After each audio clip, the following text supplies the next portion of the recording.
పెద్దమ్మలు, చిన్నమ్మలు, అమ్మలు, అక్కలు, చెల్లెళ్ళు, చిట్టి తల్లులు అందరూ మంచిగా బతుకమ్మ వేసి ఆడిన రానుల్లా. సరే ఇంకెందుకు ఆలస్యం, ఇప్పుడైతే మనం ఒకసారి బతుకమ్మ పండుగ ఉత్సవాలను చూసేద్దాం పాండ్రి.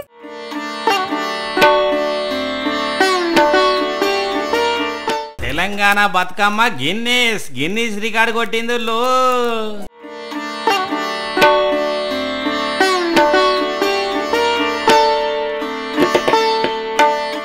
సరూర్ నగర్ స్టేడియంలో 63 అడుగుల ఎత్తు, 11 అడుగుల వెడల్పు, 7 టన్నుల తీరొక్క పూలతో బతుకమ్మను వేర్చితే రికార్డులు నమోదైనాయి.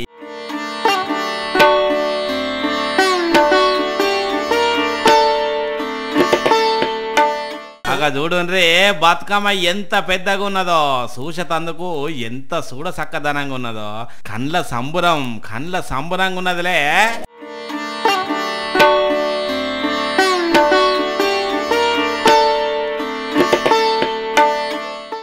ఈ బతుకమ్మ చుట్టూ 1354 మంది అక్కలు లయబద్ధంగా ఆడి పాడినందుకు అతిపెద్ద జానపద నృత్యంగా పేర్కొంటూ గిన్నిస్ అధికారులు ప్రకటన చేసిర్రు.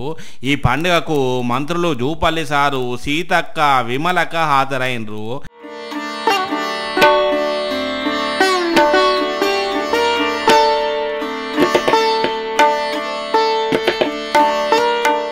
ఇటు కరీంనగర్ జిల్లాల మంత్రి పొన్నం సారు బతుకమ్మ వేడుకలకు హాజరైతే ఇటు మంత్రి సురేఖక్క వేడుకల్లో పాల్గొన్నది.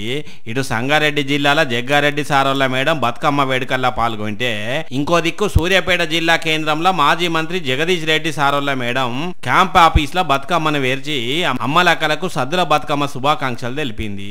ఇట్లా తెలంగాణ వ్యాప్తంగా జోరుగా బతుకమ్మ పండుగ నడిస్తే అమెరికా దేశంలో కూడా ధూమ్ ధామ్ గా నడిచినాయి బతుకమ్మ సంబరాలు.